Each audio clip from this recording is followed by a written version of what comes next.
नमस्कार सोलापूरकर.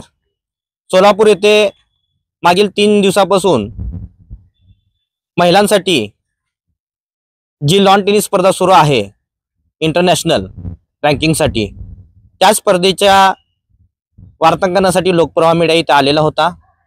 लोकप्रवाह मीडियानं जे नामांकित खेळाडू आहेत त्यांच्याशी बातचीत केली. त्यातून त्यांनी सोलापूरच्या संयोजकाबद्दल चांगलेच कौतुकास्पद उद्गार काढलेले आहेत. परंतु इथे जे व्यवस्था आहे त्या व्यवस्थेची सुद्धा त्यांनी चांगलं कौतुक केलेलं आहे.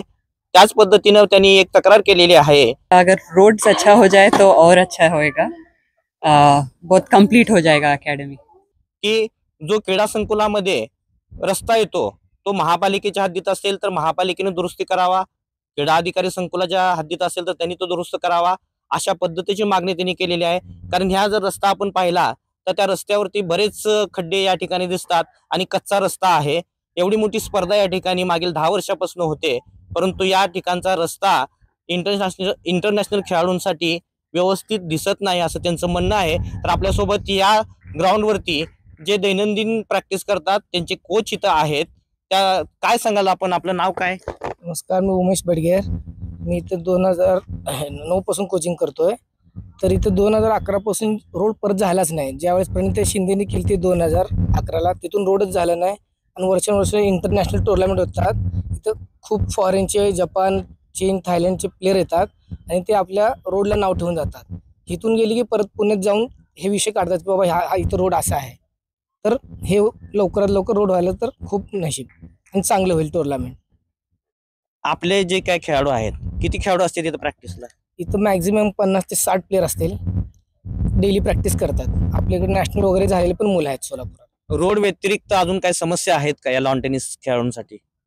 रोड तर नाही, आपण मग मेंटली फोकस्ड पण पाहिजे. तर रात्री अंधार असतो, कारण का 9-10 पर्यंत प्रॅक्टिस चालते. त्यानंतर ते लेडीज वगैरे यायला पण भीतात की रात्री लाईट नाहीत काय नाही, म्हणून खूप पॅरेंट्स पण असं दुसरीकडे लावतात. म्हणताना चांगले स्कोप असताना सुद्धा दुसरीकडे शिकायला जातात. सध्या हे स्पोर्टचं जे मैदान आहे ते कुणाच्या अखत्यारीत आहे? इथं आमचे सचिव इथे क्रीडा अधिकारी असतात आणि ही जी सेंटर आहे ना प्रायव्हेट MSLTचं आहे, आमचे देसाई सर चालवतात. मग क्रीडा अधिकारी यांना, जिल्हा क्रीडा अधिकारी जे आहेत त्यांना आपण काय मागणी केली काय? केलेत देसाई सरांनी, आमचे सचिव देसाई सरांनी केलेत. महाराष्ट्र अध्यक्ष आहेत ते सगळं बोलून बसलेत, कलेक्टरला आणि अधिकारीला सगळ्याला बोलून बसलेले आहेत. 2011 पासून रोडच नाही आता. स्वतः आम्ही खोऱ्या पाठी घेऊन मागच्या वर्षी भरलो तरी सुद्धा इथं रोड झालेला नाही. रोड संदर्भातले निवेदन आपण महापालिकेला अथवा जिल्हा क्रीडा अधिकारी यांना दिलेले आहेत का? दिलेले आहेत, सरांनी दिलेले आहेत. त्यावर त्यांची काय प्रतिक्रिया?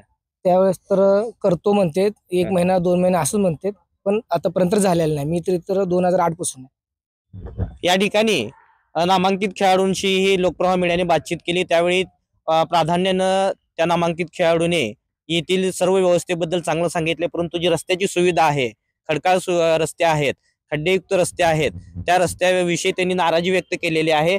आणि मला वाटतं की या वृत्ताची दखल घेऊन जे संयोजन समिती असेल, जिल्हा क्रीडा अधिकारी असतील किंवा महापालिकेचे अधिकारी असतील यांनी, किंवा सोलापूरचे जे काही या क्रीडा विभागाशी संबंधित यंत्रणा असेल त्यांनी कृपया याची नोंद घ्यावी आणि लवकरात लवकर या ठिकाणी या रस्त्याची डागडुजी करून चांगले पक्के रस्ते निर्माण करून त्या इंटरनॅशनल खेळाडूंना सोलापूरचं नाव त्यांनी चांगलं घेतलं पाहिजे. या हिशोबानं त्यांनी या ठिकाणी आपलं काम केलं पाहिजे, अशी अपेक्षा या ठिकाणी, असं आव्हान लोकप्रवाह मीडिया या सर्व क्रीडा संघटनांना, जिल्हा क्रीडा अधिकारी, महापालिका यांना करीत आहे. तसं संयोजकांना हे विनंती करतो की त्यांनी ज्यावेळी आपली ही स्पर्धा या ठिकाणी स्पॉन्सर करतात त्यावेळी प्राधान्याने पहिल्या रोडच्या कामाकडे लक्ष दिलं पाहिजे, जेणेकरून जे बाहेरून आलेले खेळाडू आहेत ते सोलापूरला या रस्त्याच्या कारणावरून नावं ठेवू नये, अशी विनंती, असं आव्हान लोकप्रवाह मीडिया या संयोजकांना करीत आहे.